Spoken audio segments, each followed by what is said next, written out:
उन्हें पढ़ने लिखने के लिए फंड मुहैया कराए जा रहे हैं जिहादी संगठनों के द्वारा। सात समंदर पार से ये पैसे आ रहे हैं। संभव है कि पेट्रो डॉलर हो, संभव है वो पाकिस्तानी पैसा हो, लेकिन सीआईए आईएसआई के साथ मिलकर के ये खेल रच रहा हो। बड़े पैमाने पर आपने देखा कि कैसे जम्मू कश्मीर में डॉक्टरों का समूह आज जिस अस्पताल का, जिस हॉस्पिटल का, जिस मेडिकल कॉलेज की मान्यता रद्द की गई है, उस मेडिकल कॉलेज में आज की बात नहीं है कि आज वहां डॉक्टर पकड़ाए हैं या वहां से डॉक्टर निकल करके फरीदाबाद के मेडिकल कॉलेज में थे और यहां बम बना रहे थे। बम नहीं बना रहे थे, रासायनिक हथियार बना रहे थे। बम नहीं बना रहे थे, रासायनिक हथियार बना रहे थे। अब पता नहीं इराक से इनका संबंध है कि क्या, भगवान जाने।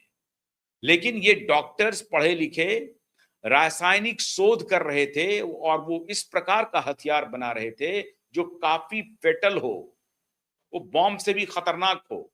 किसी अगर एक इलाके में उसको हवा में स्प्रे कर दिया जाए तो वो पूरी की पूरी कम्युनिटी, पूरी की पूरी आबादी ध्वस्त हो जाए।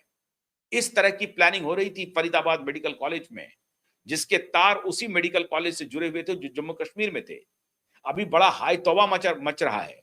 सेकुलर गैंग सामने आ रहे हैं और बड़ी मजबूती से सारे सेकुलर गैंग कह रहे हैं कि देखिए वहां जो टॉपर हैं नीट के इतने ब्राइट स्टूडेंट, उनका सिलेक्शन हो रहा है, लेकिन चूंकि वो एक खास कौम से आते हैं इसलिए उस विश्वविद्यालय को बंद कर दिया गया, मेडिकल कॉलेज को बंद कर दिया गया। उसी मेडिकल कॉलेज की कहानी है। कश्मीरी पंडित जो वहां डॉक्टर हुआ करते थे और जो अन्य नॉन इस्लामिक जो डॉक्टर थे, जो प्रोफेसर थे, उनको 89 से लेकर के 92 93 तक जो आग में जला जम्मू कश्मीर, सरेआम कहा गया था कि आप हिंदू प्रोफेसर हैं, आप ये कॉलेज छोड़ दीजिए। और उनको भागना पड़ा, जम्मू कश्मीर से भागना पड़ा, कश्मीर से भागना पड़ा, घाटी के कई कॉलेजों से भागना पड़ा।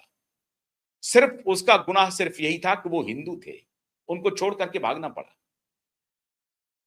अब ये जो ट्रेड निकल के आ रहा है, ये एक दिन का नहीं है, ये प्लानिंग बहुत गहरी है और ये समंदर पार से इसकी प्लानिंग हो रही है। जिस उम्मा की तारीफ में, जिस उम्मा को बरकरार करने की तारीफ में ख्वाजा दिन रात सपने बुन रहा है और पाकिस्तानी पार्लियामेंट में बयान दे रहा है, ये उसी उम्मा का एक्सटेंशन हो रहा है। मित्रों, नासिक में एक बड़ी घटना हुई। आपने देखा होगा टेलीविजन चैनल्स में, मीडिया में, हर जगह है। लेकिन हमने इसको और तह तक जाने की कोशिश की कि ये खेल क्या है असल में। तो पता चला कि नासिक की घटना कोई संयोग नहीं है, ये पूरी तरह से प्रयोग है और ये प्रयोग लगातार इसका एक्सटेंशन होता रहेगा। खाली नासिक की घटना नहीं हुई है, हैदराबाद से भी खबरें आ रही हैं। नासिक में टीसीएस में जिस तरह से हिंदू लड़कियों को फंसाने का अभियान चल रहा था, अभी सारे लोग कह रहे हैं कि मीडिया के लिए एक तमाम मामला मिल गया है, एक मुद्दा मिल गया है। अरे मीडिया के लिए मुद्दा नहीं मिल गया है, मीडिया के लिए आंख खोलने वाली बात है और आपको भी आंख खोलनी चाहिए। आप मीडिया की आलोचना कर सकते हैं कि वो हिंदू मुसलमान करते हैं। सवाल ये हिंदू मुसलमान का नहीं है, सवाल है कोर्स, जबरन धर्म परिवर्तन कराने का और अधिक से अधिक पढ़ी लिखी लड़कियों को गैर हिंदू बनाने का और गैर हिंदू में भी मुस्लिम बनाने का। टीसीएस में 7 लड़कियों ने कंप्लेन किया। किसके खिलाफ कंप्लेन किया? HR manager. अब चूंकि एचआर मैनेजर का नाम निदा खान है तो बहुत सारे लोग कह रहे हैं कि निदा खान है इसलिए आप कह रहे हैं ऐसा। अरे भाई, निदा खान ने जो अपराध किया है वो अक्षम्य है, अगर वही निदा खान एचआर मैनेजर है तो, जो मीडिया रिपोर्ट्स के हिसाब से है। उसने ऐसा कृत्य किया है जो पूरी तरह से अक्षम्य है। क्या करती थी निदा खान? निदा खान करती थी कि जो भी लड़कियां आती थी, ट्रेनी हो या नॉन ट्रेनी हो, उनको वो जो मुस्लिम एम्प्लॉय होते थे उनकी टीम में उनको भेजती थी। और उनको ये कहती थी कि अब तुमको हमने एक नया शिकार दिया है, इसका शिकार करो। और वो जो मुस्लिम लड़के होते थे, वो उस लड़की के साथ, हिंदू लड़की के साथ अभद्र व्यवहार करते थे, उसके साथ सेक्सुअल एब्यूज करने का काम करते थे।